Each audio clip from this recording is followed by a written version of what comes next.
What's up, ladies and gentlemen? This is AzumangaDiohFan speaking, and I'm back with another full-length commentary.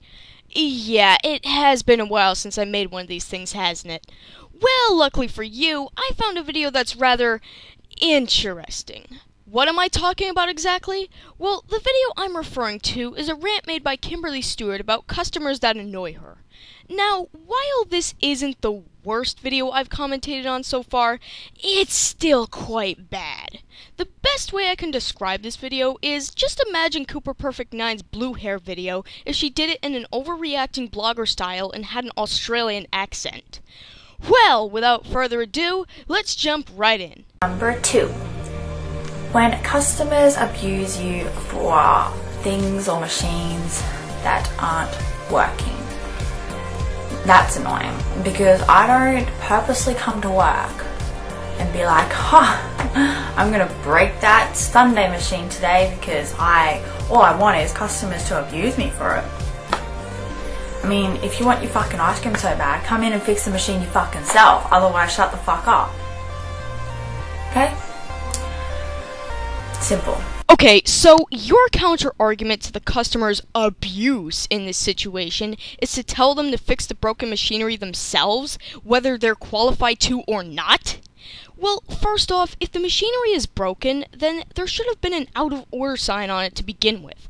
However, if you're the only person who knows about it, then wouldn't it be a better idea to tell somebody that works there, like your manager, your employer, or even a maintenance person?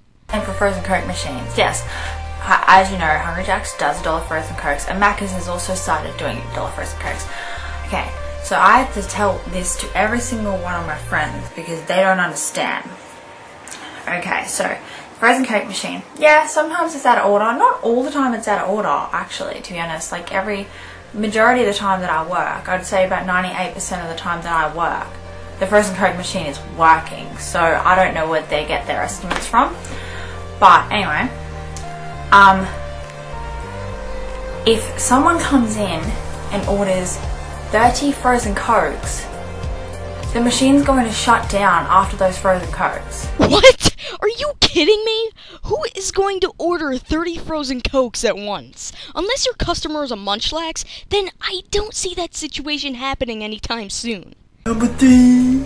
When people ask to do half card and half cash. I mean, this isn't one that really annoys me, but annoys me enough to put it in this video because I have to explain to them, like, at McDonald's, you can do half card, half cash. So I'm playing with my hair, it's looking like really fucking shit. At McDonald's, you can do half card, half cash. Half card, half cash. At Hungry Jack's, you can't. Because it's just not in our system. It's not that we don't want to do it. Obviously, we would do it if we could. But we actually physically cannot put it through the system to do it. And I tell people that, and they don't get it through their head, and they're like, oh, well, Macca's does it. We're not fucking Macca's! So, we're different. We are different. You know, I agree. Why blame an obviously faulty system when you could put all the blame on the customer for requesting this payment method? Number 4.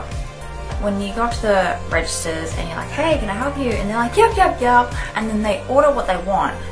And it's like freaking 20 meals. And then they change the whole fucking order. Really? Really? You just ordered your whole fucking store. Why do you need to change it? There was a motorbike driving past my house. Jeez, a little overkill on the hyperbole there. Look, I don't mind hyperbole that much, but there's so much of it stuffed into this one segment that it's hard to understand what her original point was. Number 5. When people order stuff and then you repeat it to them like 3 times just to make sure that it's right, and then you pay it off and you collect the order and you hand it out to them and they say it's all fucking wrong.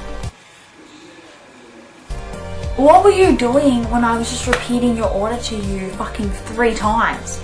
What were you doing? You wait until now to tell me that the whole fucking thing's wrong. What is wrong with it? What is wrong with it? Your fucking brain is wrong with it. That's what's fucking wrong. That's just annoying. Okay, I don't know about you guys, but to me, I'm a little confused about what she's talking about in this segment. If you're talking about making a mistake on a customer's order while they're ordering, then 9 times out of 10, they're going to tell the order taker. If you're talking about mistakes on orders being made despite the fact that the order taker got it right, then why is the customer being blamed rather than the person who prepared the meal in the first place? You know, I could understand if the customer ate the whole meal and then complained about a mistake being made, but from the way you're describing it, that doesn't seem to be the case. Number 10. And number 10 will just be rude customers in general that think that they're higher up than you on the food chain because they're the customer and you're the worker, and they're just so rude to you and they just treat you like shit. Yes, I'm a person too with feelings. Alright, can I ask a perfectly legitimate question? What was the point of adding the words "in general" when you're talking about a specific topic related to customers?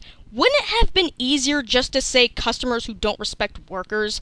Look, I know that there are going to be a few customers who are hard to deal with and all, but when you include the words "in general," it makes you seem like you're judging an entire group of people. And I also find it funny how this seems to be the only segment in the entire video in which you provide absolutely no examples of. And being that this is a segment about disrespectful customers, I think it would have helped your case if you gave an anecdote or any other type of evidence. I'll definitely be doing more of these rants because they're just funny to watch, and I like doing them because it makes you feel so much more calmer once you finish. Bye! Well, folks, now that we reached the end of the video, it's time for my final thoughts once again. Well, for one thing, throughout this video, I feel like she's trying way too hard to be funny. Look, I have nothing against wanting to entertain your audience while giving your thoughts on a particular subject, but most of the time, I feel like the jokes were added in just to pad out the video. Now, while you could argue that even funny jokes could be considered padding, they at least don't make you feel like they were added in to extend the video's runtime. And also, based on the anecdotes in most of the segments in this video, I'm really starting to wonder how she even got hired. Well, that's pretty much all I have to say, so until next time, ladies and gentlemen, this has been AzumangaDiohFan signing out.